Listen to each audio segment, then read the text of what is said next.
whole time. Yeah, look, you can see all the stuff. Okay. I thought it was the gray house. Okay, so come closer to the mic, guys.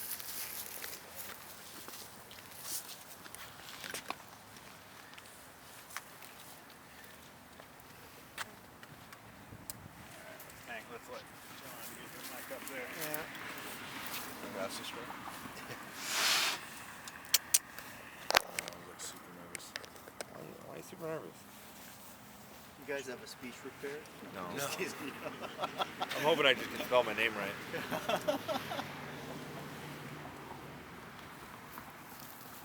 Okay, you guys ready? Just a second.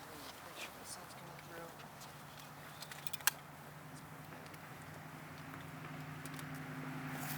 Can you step a little, when you Why talk? don't you guys get just a little closer together? Yeah, and step a little closer to the mic here. There you go. Yeah, and for the sound check, could you just say and spell your names into the, just speak it? No, first. No. Benjamin Nguyen, Nguyen. Steve Creps. STV. Oh, ST. So nervous. I don't know, man. That's perfect.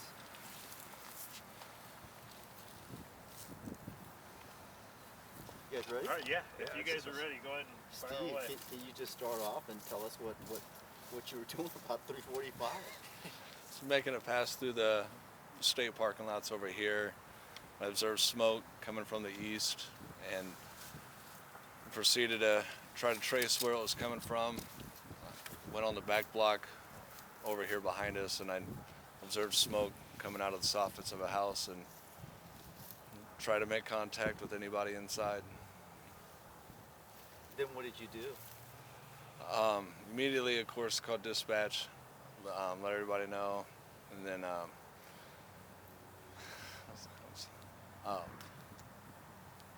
basically try to make contact. Unfortunately, nobody had answered.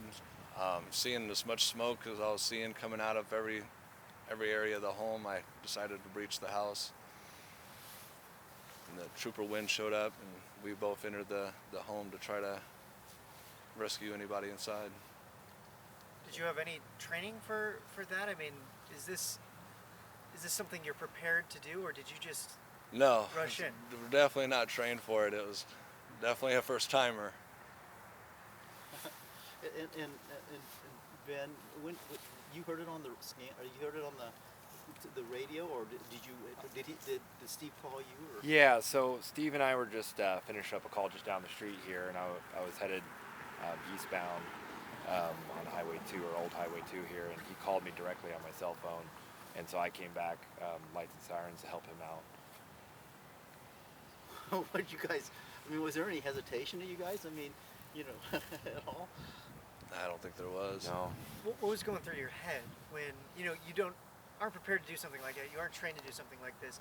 This is a pretty scary scenario for most people, but you rush in. What was going through your head? I think it was just instinct on what should have been done, what was right. Can you describe what you guys saw, what you guys smelled, what it was like inside there? It was super thick smoke, probably about 2 foot, 3 foot visibility. Yeah, so when I got there, the smoke was pouring out of the house just everywhere it possibly could, and there's probably maybe only like a foot and a half of like clear air underneath where you could see, and it was, I mean, we couldn't breathe, we couldn't hardly see anything, so we were crawling on the ground trying to maneuver through the house. How did you guys know where to go? Well, my first instinct was it's 4 in the morning, 3 in the morning, and kind of I saw some bedroom doors, was to kind of head that direction. And then Steve came in and he went the opposite direction and was able to find the gentleman in the kitchen area. Can you tell us a little bit about what you saw and what you guys did from there? When making entry to the home, we came across the first deceased animal in the home. When tried to proceed right, I looked left, there was another dog in the house that was moving. Luckily enough, there was just enough smoke that was moving that I was able to catch a glimpse of the head of the individual inside the home. and that's when I called out and let him know that there was definitely a person over here, and we both proceeded to go into the kitchen and get him out. What was I mean, it's a lot of smoke. What about the heat? I mean, what did it feel like in there?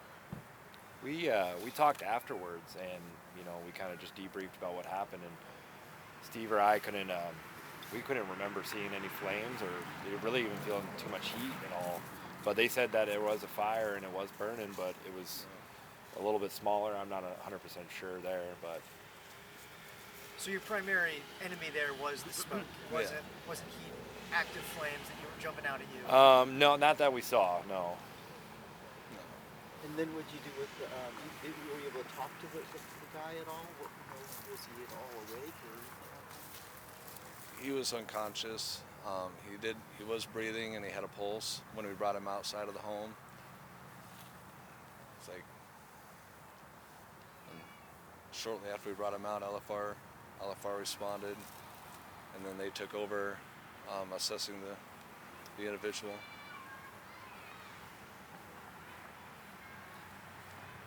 You know, at any point there, did you think, okay, I've only got a certain amount of time here before, either of you guys may have succumbed at all? I mean, did that go through your mind at all? Not really, not at the moment. Just trying to get in and get what we could get done. Yeah, and Steve made the right decision. I told him later that I'm glad he took his time and didn't go into the house by himself, because at least I was there in case something did happen, or vice versa for me too. Did you guys? Did you hold anything up to your mouths, or how did you just kind of go inside there? And how are you guys feeling right now? I'm all right. Chest is still a little on fire, but it'll heal. Yeah, I was able to grab a gas mask out of my patrol unit, and I used that to at least, didn't help too much with the smoke, but helped with at least vision and seeing around a little bit. But same thing, dealing with some smoke inhalation and coughing up some stuff right now. And I mean, after you got him out, I imagine your adrenaline was pumping quite a bit. I mean, how did the come down after that? What was that like? I mean, walk us through the afterwards. It was pretty chaotic. There was a lot of members of LFR there, as well as EMTs, Animal Control, LPD, us. I stayed with the gentleman until the EMTs could take over and start giving him the proper medical care.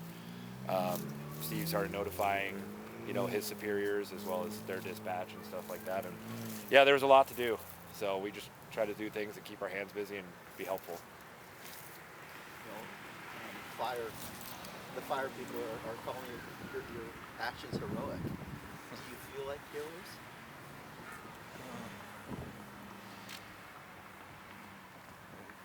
I guess. I wouldn't call it a hero, but I don't know. Yeah, I mean, I wouldn't say it's heroic. I mean, I just feel like anybody would do this if they saw what we saw. It was late at night. There was nobody awake. I'd hope other people would do the same thing when they see a fire and stuff like that. Yeah, we do wear a uniform and a gun and a badge, but it doesn't make us heroes any different than anybody else. And you had your body cam Yes. unit on the entire time. Yes. And when you look back at that video now, I haven't watched it yet, but they said it's a pretty good video, I guess. and literally, you guys were crawling on your hands and knees and going through the house like that. And stuff like that. Yeah. How'd you get the dog out? After we got the individual out, Nguyen was assessing him. I went back for the dog that was in the kitchen, and basically back on hands and knees going in. I was able to crouch down just enough and pulled him up and drug him out of the house. So.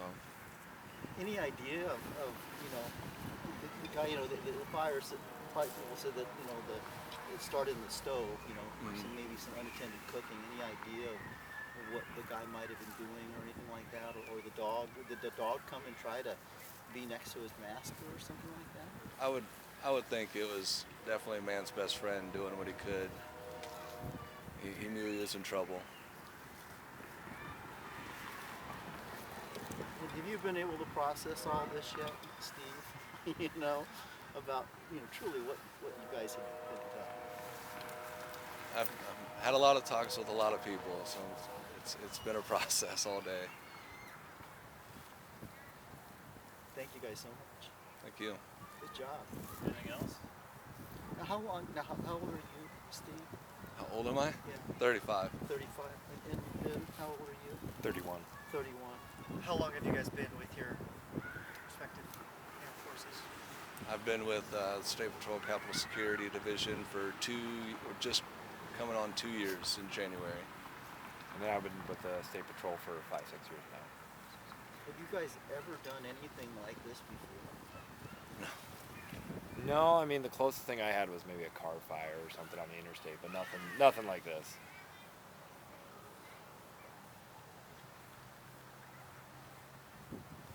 How glad are you that at least he was able to, you know, make it to the hospital? You know, that you know, and we don't know what his if he's still in critical condition. You know, I mean, how much you're thinking about this guy right now? For me, it's good to hear that he's doing as well as he can right now, knowing that what we did and was good and worth the long night and putting ourselves in danger for him. I'm really hoping he pulls through, and I was really relieved that EMTs were able to get a pulse back on him. So. Is it right back to work for you guys? Are you getting a little rest after this? What's that like? I'll be right back at it tonight. Yep, same here. And that's by your own choosing. I mean, are you wanting to go back to work and get back in it? Yes, sir. How has this experience maybe shaped you guys in your future jobs? I'm hoping it helped. Do you think maybe they'll add honorary fireman to your title? An honorary fireman. I've had some jokes been told about which path to take now, but Is that something? I mean, when you're supposed to, check all the different properties, all around there. I mean, is that something that you're also keen on? Is looking for other types of situations that are going on too? Is that some part of your training as well? you just be very observant about everything that's going on around you. So the details, they matter. And can you tell us how much smoke, could you see, It was coming over east pretty well. Like it was a nice looking cloud. So it wasn't terribly hard to find out where it was coming from. But once the door was opened, there was a lot of smoke. When I arrived on scene, I came off 16th and Nebraska Parkway, and you could see smoke out to the road back there. It was pretty thick too. It's pretty good. Mm-hmm. And it was probably floor or ceiling to maybe a foot off the floor in the house. Yeah. Half foot and a half maybe. You think, maybe a few minutes later, Steve didn't notice that? This might have been a whole different thing. Yeah, 100%.